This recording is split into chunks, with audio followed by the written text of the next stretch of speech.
Interesting and relevant topics we're covering here now, and it's my pleasure to announce our closing speaker. It's hard to believe that we're already at this point. Andrea Gebhardt has some words of experience to share with us. Let me give you some background on her. Prior to being full-time in her profession of network marketing, Andrea was working 10 to 12-hour days running a school and raising a family. Sound familiar? She was stressed and struggling financially, mostly due to student loans, not taking care of herself, and tired. She was tired of struggling, tired of pretending to have it all together, tired of racing against the clock every day, and mostly she was just tired. As a result of her involvement in network marketing, she is now healthier and less stressed. She is financially free and has time and freedom that has ultimately enabled her to become a better, more involved, more engaged, and more present mother to her children. Network marketing has absolutely changed her life. Andrea's words of wisdom are to never settle for the life you are living. You and your future deserve more. You have to be the one to decide to go after it. You weren't given dreams, hopes, and desires to just think about them. You were given dreams, hopes, and desires to fulfill them. Please help me welcome Andrea Gebhardt to the stage. Suddenly I see, this is what I wanna be. Suddenly I see, why the hell it means so much to me. Suddenly I see, this is what I want. Well, good morning, everybody. Hey, yay, my name. It's always fun to see that, and in a great color, too. Thank you. So first of all, how excited is everybody to be here today? Oh, hold on, let me ask that again, because I'm not sure you heard the word excited in there. How many of you guys are super excited to be here today? I have to tell you, I'm sitting over in my seat, and I'm just taking notes because we have had some incredible and phenomenal female, powerful women on this stage today, just really sharing insight and perspective with every single one of you. And I hope you took away as much from that as I did. So let's give it back to all of our incredible speakers again, please. You know, so I have to ask a question. I mean, why are you guys here today? Why are you here today? Some of you came to learn. How many of you came to be inspired? How many of you came to be empowered? Right? There was something that you came here for today. There's a reason why you scheduled this event. There's a reason why you made it a priority. There's a reason why you called in sick. Right? And what I really want you to be aware of is why you are here. And really think about that. Because you're not here just to have fun. You're not here just to, learn something. You're not here to waste your time. You're not here to take all of this in and go home and change absolutely nothing to better yourself. So I want you to think for just a moment, if you could choose your emotion, if you could choose how you were able to feel when this event comes to an end in the next 30 minutes, what would that be for you? What one emotion would you identify that you want to feel when this is all over in the next 30 minutes? What would that be? What would that be? Motivated. Inspired, motivated. Anyone else? Happy. Encouraged. Uplifted. Good one. Charged. Empowered. You see, and it's really important to go into anything and identify that emotion, identify how you want to feel. Because when I was putting this together and when I was creating all of this, I thought to myself, how do I want all of the people attending this event to feel coming out of it? What do I want for them? And that exact emotion was I want everyone here to feel empowered and to feel inspired. And if you advance to the next slide, which for some reason I feel like I can do with my finger here, right? One more, go backwards. That's what I want. Do we also have that little girl inside of us? Right? Well, some of you may not. Little boy, right? Think about that for a second. Think about what inspired, empowered really means. Think about what that really feels like. Because what I want you to understand throughout all of this here today is you absolutely have the choice to choose that emotion, to choose how you're going to feel, to choose how you're going to end the day. And if you advance forward here, thank you. When you choose your emotion, you're able to create that target. And you're able to tune into that target.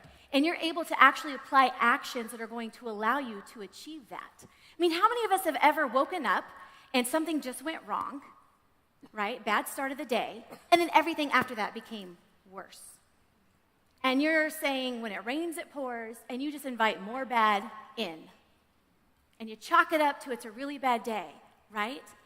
But what you fail to recognize is you have the opportunity every single day to wake up and say, you know what, by the end of today, I want to feel empowered. I want to feel inspired. I want to feel proud. I want to feel encouraged, whatever that is for you.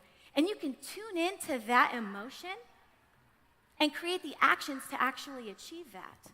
It's really, truly, and incredibly powerful. And I know you know this because there's days that you have great things that happen. And because you get excited and you tune into that and you feel good, right? Have we had good days? Where you're like, man, everything that could go right is going right today, and I love this. And then more good things start to happen. More great things start to take place. And so that's the power of recognizing that emotion and turning into that, because you can see the outcome for yourself.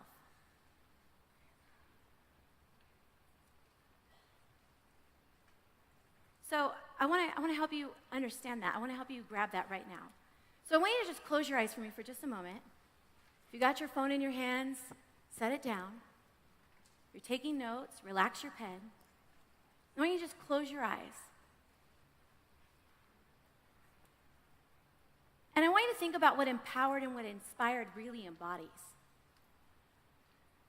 What does it look like to feel empowered and inspired? What does your posture look like?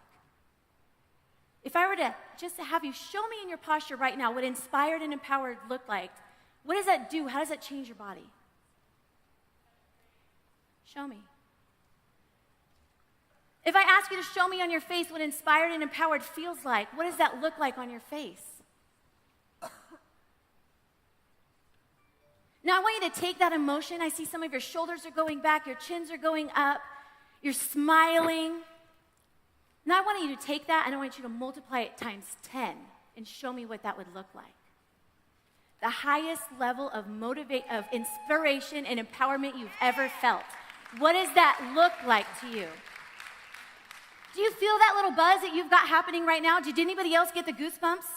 Did you feel that? Capture it. Because what you just did is you just elevated your level of energy. You just elevated your ability to tune into that emotion. And right now, you're feeling a little extra charge. You're like, hey, that was kind of great. That kind of felt really awesome. And that's what I want for every single one of you, is to leave here today empowered and inspired. That's why you're here, to gain some level of inspiration, empowerment, to allow you to go home and do something a little bit different to make tomorrow a whole lot better. Would you agree? Absolutely.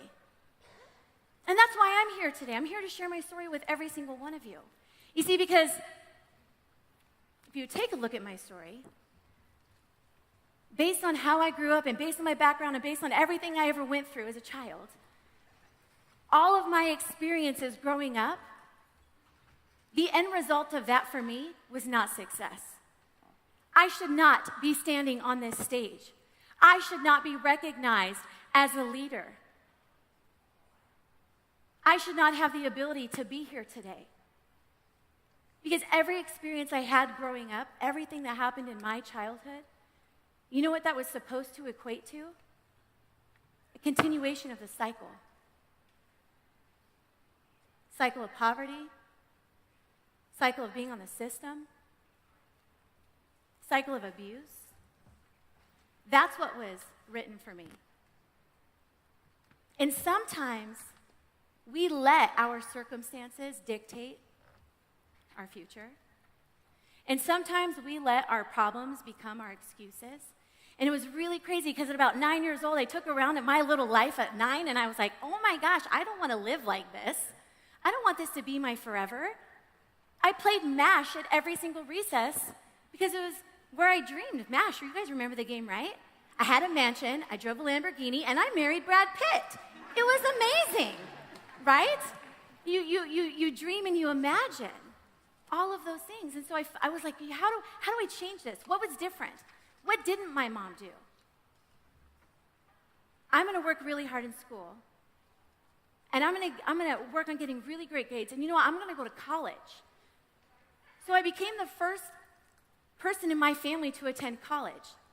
Graduated top 2% of my high school class and went to UC Davis. Go Aggies. I know we've got some fellow alum in the house today, right?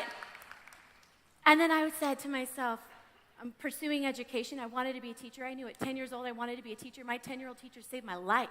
My 5th grade teacher saved my life when I was 10 years old. And that's everything that I wanted to do. So I graduated college in 3 years, not 4. Because if I go and apply for a teaching job and they see I graduated college in 3 years, maybe I'll have a leg up, maybe I'll have an advantage. Maybe they'll think I work really hard and they're going to want to hire me. So I went back to my hometown of Wasco, California, just outside of Bakersfield, and I started teaching 5th grade, my dream job. And in that same year of starting teaching, I bought a house, got married, and had a baby. Totally took advantage of the social club parties. Bridal shower and a baby shower all in 1 year. It was actually really great, right? In my job, working my job, loving my job, have another child come along and decide, I want to move ahead in this career. I want to go a little bit further. And so that's what I worked toward. I went back to school to pursue a master's degree 4 months after my second son was born. So I've got a 2-year-old and a 4-month-old, and I'm going back to school while working full-time. Still nursing. Which means, did you guys know you can pump while you drive? I hope they never outlaw that in California, because man, I don't know how I would have done it, right? It's pretty impressive, actually, I have to say. Don't get too close to any truckers, though. That's always a fun moment. It's like, yeah, good times. Flashback just happened there. But here I was chasing the American dream. Go to high school, graduate, go to college, graduate, get a really good job, you're going to be fine, everything's going to be great, and that's where I was. And so I'm in my master's program, right, getting off of work at 4 o'clock, driving 30 minutes to go to class, pumping in the car on the way over there, not even eating dinner, going and taking this class, getting home at 11:30 at night, writing a paper till 1:30 in the morning, getting up and starting the whole next day over. My next goal was to become an administrator of our school district. I wanted to become an assistant principal, a principal. That's what I was working toward. And I'm not just going to get 1 master's, because I don't think 1 is good enough. I'm going to get 2. And I'm not just going to get 2 because I really want to be considered for that position, so I'm going to get 3. So in a 1.5 years time, I worked my tail off to obtain 3 master's degrees. Oh, and I had another baby. I didn't even cross the stage, didn't even go to graduation because it was too hot and I was too pregnant, and I thought, well, that's just not going to look awesome. The gowns were black. I was this giant. Nobody, that's just not a good situation at all. So here I was, excited, and then guess what happened? The first opportunity to apply for administrative position came open when I was 27 years old. And as much as I wasn't ready for it, as much as I didn't have the experience for it, as much as I didn't think I could do it just yet, I did. And I got hired. And I was so excited. And I remember that summer before the school year started, looking at my 3 little babies at that point in time, who were 1, 3, and 5, and thinking, this is going to be amazing. A great job, more income, little less stress. And what I failed to recognize was more income usually means more responsibilities. And I went from working 6.5 to 7.5 hour days to 10 to 12-hour days.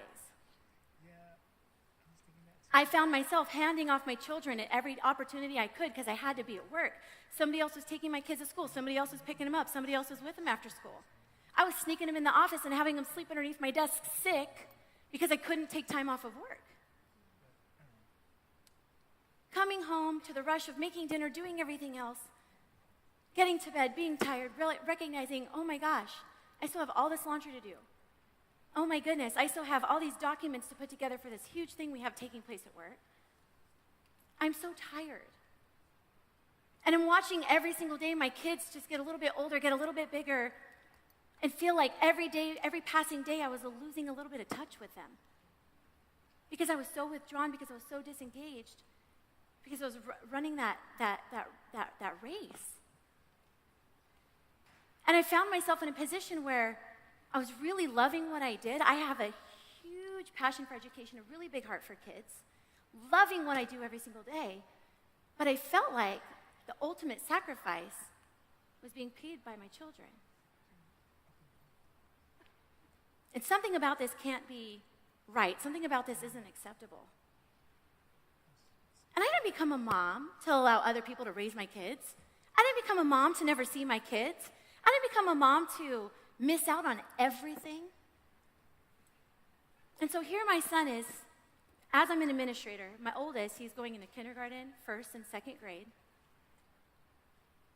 A few weeks into first grade, teacher comes to me and she's like, Ethan's really bright, he's really smart, really great, really funny, really all these things, but he's struggling a little bit.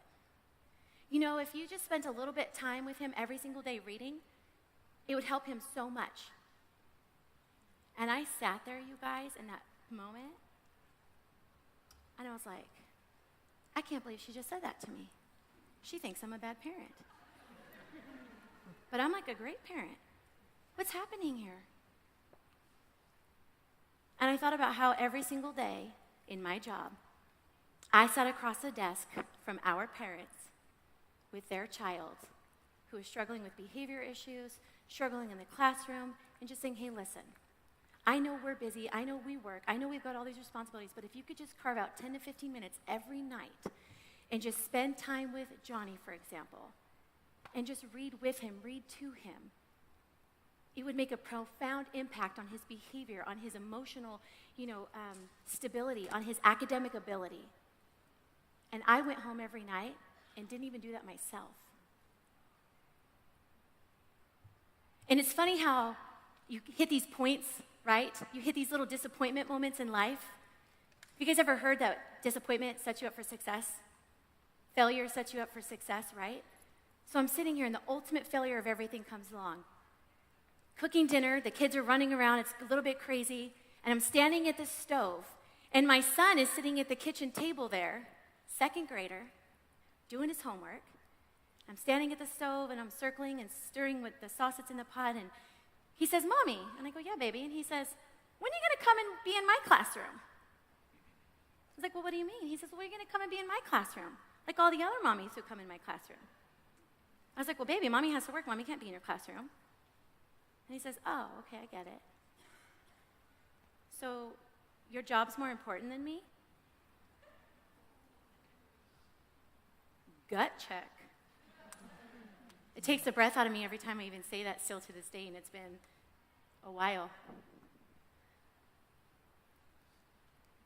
And to be a parent and have it hit you like that your child thinks you don't care, that you're not a good parent, because you don't have the time to go and spend with them. And that's when I really started to reevaluate things. And that's when I recognized I was as great as I thought everything was, I have this administrative career. I'm working toward becoming superintendent. That's my ultimate goal.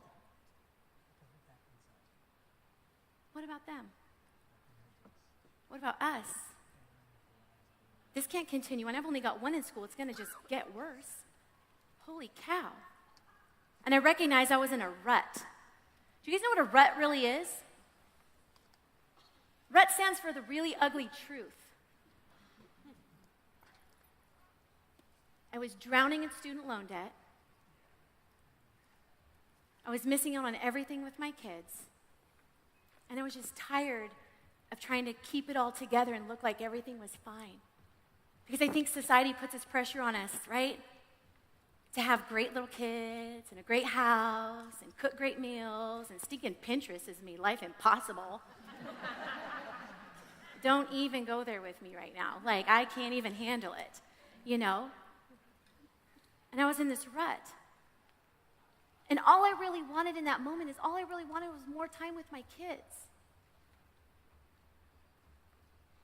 That's all I really wanted. My daughter, who was 2 then, is now 6. Over the summer, we decided to pull out her baby books. She loves to look through them. She's super nostalgic and a hopeless romantic already. I'm in so much trouble. And we're looking through her baby book, and she's like, Mom, where's the page that says what my first word is? Or what my first word was? And I said, oh, it's over here. And we turn it over. And we turn the page. And she goes, my first word was bye-bye? And it took me back, and I was like, yeah. Not mommy, not daddy, not dog. Bye-bye. Because her life was nothing but bye-bye.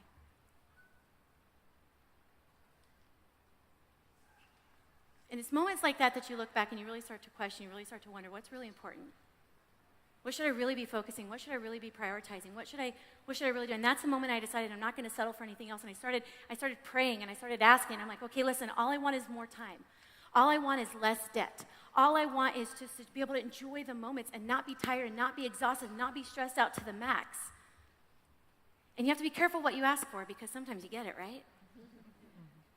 And that's exactly what happened. And that's when I decided to go for it. I was introduced to network marketing. And I thought, well, hey, that sounds a little bit interesting. Nice, easy, flexible way I can earn some extra income, which I totally need to do because I'm an educator, so a whole lot of extra goes, a really long way. I have $200,000 of student loan debt like a gorilla on my back. I'm not looking to do amazing things here. I'm just looking to earn extra income in a way that fits into my already crazy busy life. And I was introduced to a company called Javito, which you probably saw the table outside there, weight loss coffee. Like, are you kidding me? I drink coffee every day. Lose weight drinking coffee, be healthier drinking coffee. That's something I could definitely get behind, because I'll tell you something. Working 12 hours a day with 3 little ones at home, the gym isn't going to work for me. I didn't have time to go to the gym, but guess what I made time for every single morning? Coffee. And so did every single one of my friends. And I got excited about that. And so because of that coffee, you take a look at that first picture down there.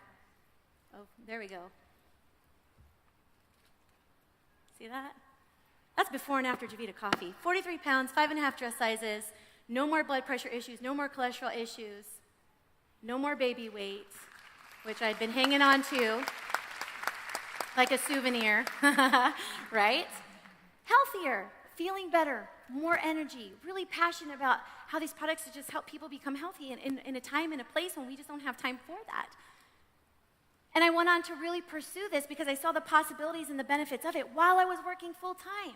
Everybody drinks coffee, everybody wants to be healthy. This makes complete sense to me. And within 4 months, I hit the top position in that company. And the people in our corporate office were like, oh my gosh, who's this girl from Bakersfield? Like, where's Bakersfield? And I was just over here really excited that we had a product that was really helping people, and we had a business opportunity that was really helping people. Because if you couldn't tell, I went into education because I really like helping people. They're just little, and they smell better until 6th grade, right?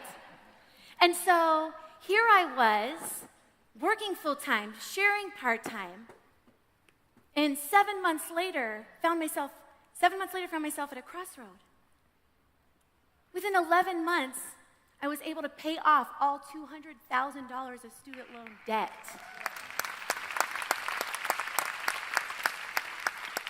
And I retired from my career. And not a single person in my life understood that. Everybody I worked with, oh my gosh, Andrea, are you crazy? You've been in education for over 10 years. You have 3 master's degrees. What are you thinking? My mom busted out my middle name, Andrea Gale. Have you lost your mind? This is everything you've ever worked for, everything you've ever talked about, everything you've ever wanted to do, and now this? Are you crazy? Yeah, Mom, you know what? I am crazy. I'm crazy about Carter and Ethan and Paisley.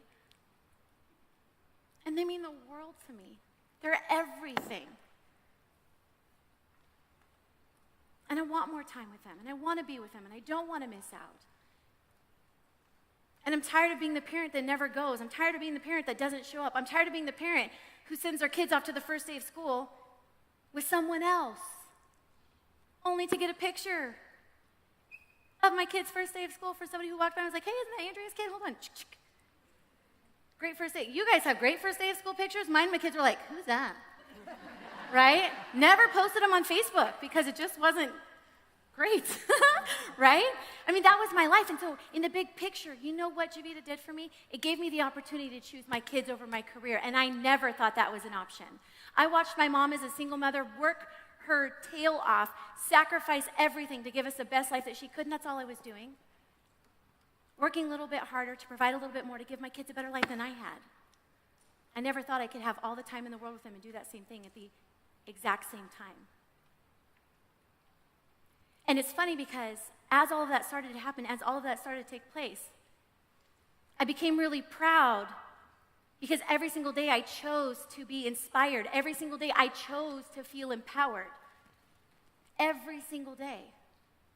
Because when you go into business for yourself or when you're working in this industry, you don't have I don't have students around, right, to have those little winning moments where you feel inspired and empowered because of what they're accomplishing and what they're doing. You have to make that decision.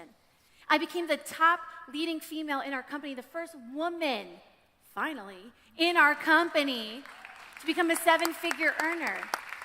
Was hand-selected last year by John Maxwell himself to represent the top 1% of female leaders in this space, to work directly with him to create personal development materials for people in our industry.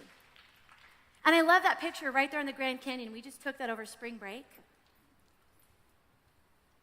We walked out on, that's a ledge, you guys, over the canyon. Because when you're less burdened and you're less stressed, you're free. And you're open. And 4.5 years ago, that mom would have been like, oh, no, we're not going out there. We're not walking on that. Fear, scared. No. Safe, bubble, right? Not anymore.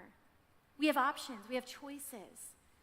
And that's one of the things I love about where our life has come and what we're working to do.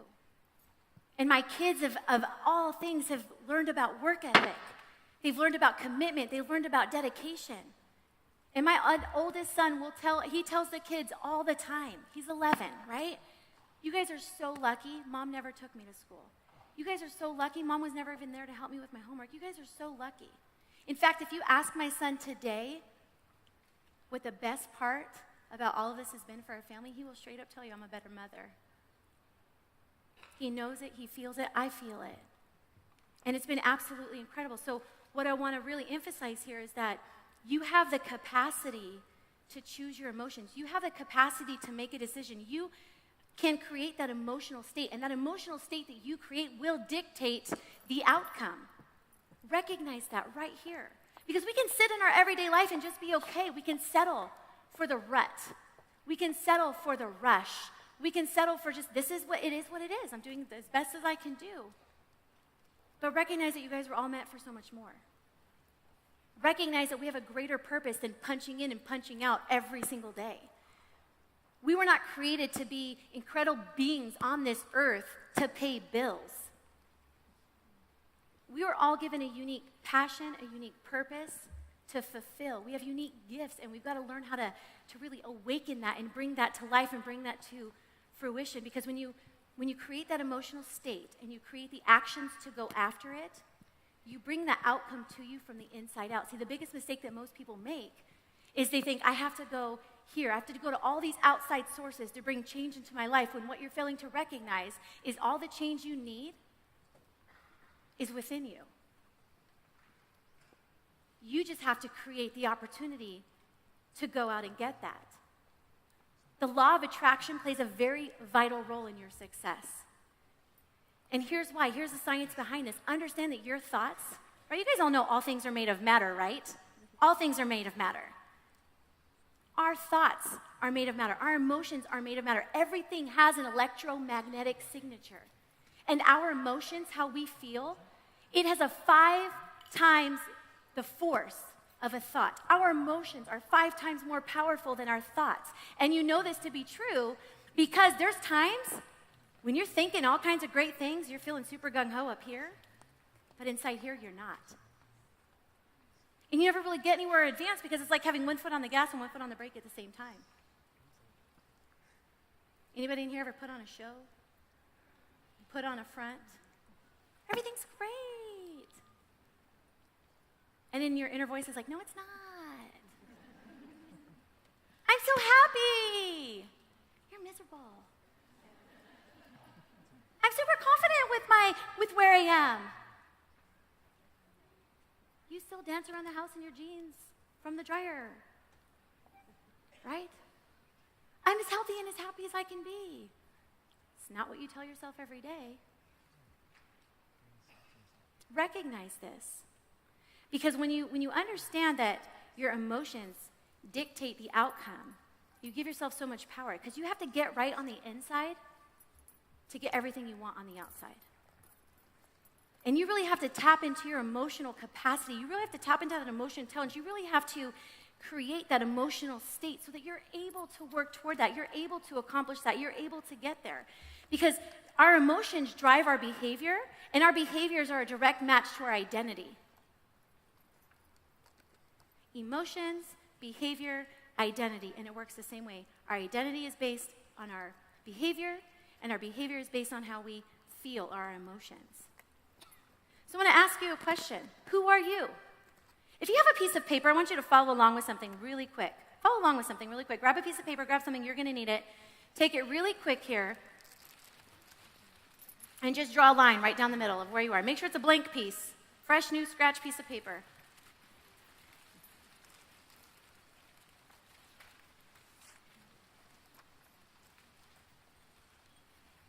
And on the left-hand side, I want you to write the word strengths. Draw a line down the middle. On the right-hand side, I want you to write the word challenges. And challenges is my nice, PC, classroom-friendly word for weaknesses, just so we understand. And right now, I want you to go to that challenges column. And in 10 seconds, I want you to write down as many challenges or weaknesses you have that you deal with every single day. Write them down. 10 seconds. 9, 8, 7, 6, 5, 4, 3, 2, 1. Were we able to get 1, 2, 3 of those weaknesses down? Do we have any weakness superstars in here? You get like 5 or 6? Like you're just like, man, I know Ma, I can call them out real quick, right? Yeah. Okay, good. Thanks for being honest. Great. Now take 10 seconds on the strength side, and I want you to identify your top 3 strengths. Only 3. Your top 3 strengths. 10 seconds. Go ahead and write them down.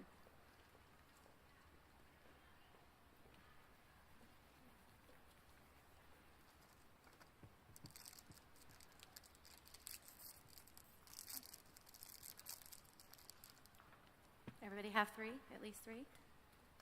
We're all strong, confident women. We know what we're good at. We know where our strengths are. Now I want you to take that piece of paper, and I want you to tear it in half, real quick.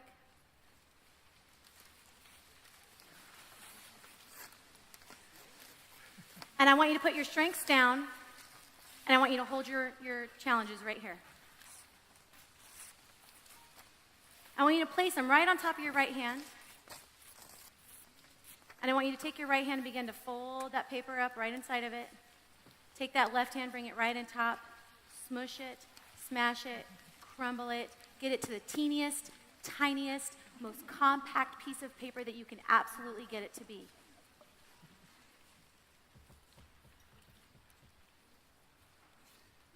You got it there? Are you holding it tight? Or your hands? Squeeze it, compress it, smash it even further, bring it even smaller. Now take that. I want you to stand up. I want you to stand up. Stand up. Take that piece of paper, and I want you to throw it as far away from you as physically possible.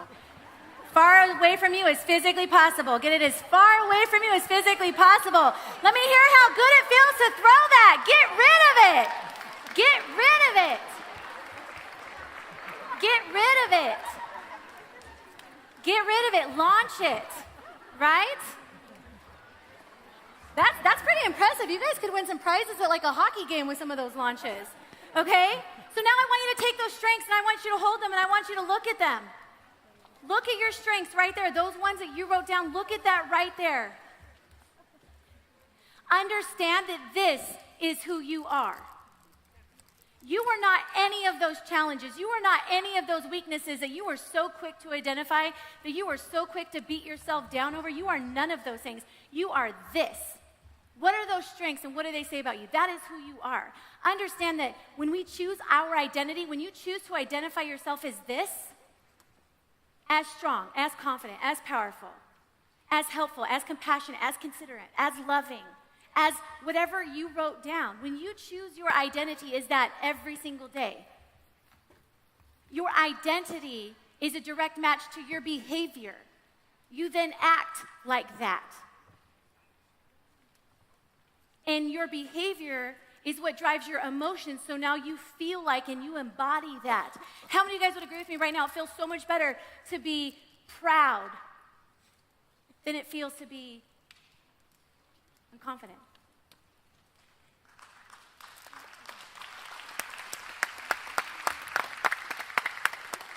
You have a choice.